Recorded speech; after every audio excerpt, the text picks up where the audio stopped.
Hello and welcome to this presentation. My name is Dave Renninger. I'm the application specialist for the engineering segment here at Tekla Inc. This is the third video in our series that's showcasing Tekla structures for the engineering market. Our first two videos explain the steel framing and concrete framing processes, which you can already see here in our model. In this video, we're going to explain how to insert reference models that were created from another software and use that in conjunction with our Tekla structures model. So to insert a reference model, we simply just come up here and click on our reference models icon, which is going to open up our reference models list.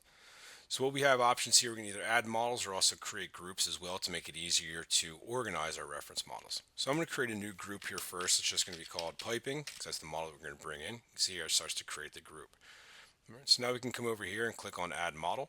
It's going to open this dialog box. Now to add the model, we can either drag or drop the file from another window on top of this dialog box, or we can click the browse icon over here as well. So by default, it's going to look in the model folder. So you can see here a lot of different file types we're allowed to bring in here. IFC is the big one. DGN, DWG, DXF, those could be 2D or 3D models, as well as STEP, IGES, XML files, also SketchUp as well. So pretty much any CAD software on the market, Tekla can work with in one way or another. All right, so I'm just going to select my reference file here. Now in the group, so this is where I can pick that. Now if I would have had the piping group selected over here on the right, it would have automatically assigned it to this group. But again, just really easy to go through and toggle that as well. And we just have some different options here as far as how do we want to bring this in, what the coordinate system is. We can also pick points in the model. And then if I expand this more category down here, just some more information I can add to this model as well. So when I click add, now you can see we have the reference model inserted here inside our Tekla model. It's going to make it much easier for us to coordinate all of our steel and concrete framing with what our piping contractor is doing as well. All right, so back over here in our reference models list, now we'll see that there's now a triangle next to this piping category. So if we expand this here, we can see the actual partial equipment. This is the file that we brought in. So from this list, we can lock and unlock this reference model. We can also delete it from here. We can also turn it on or off as well. So which is nice. If we just click on the eyeball, it's going to hide this in the model. It's still in there. It's just whether or not we want it to be visible. Now, if we double click on this in the list, this is going to open up some more detailed information about this reference model.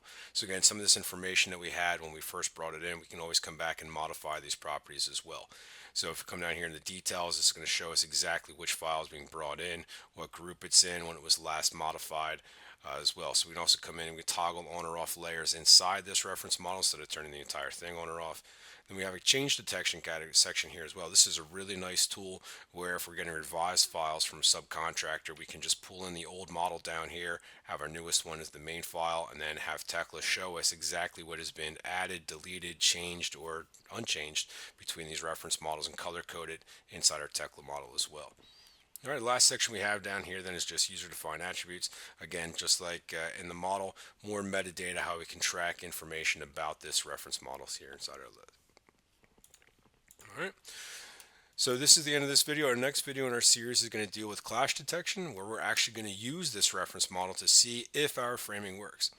Thanks again for watching.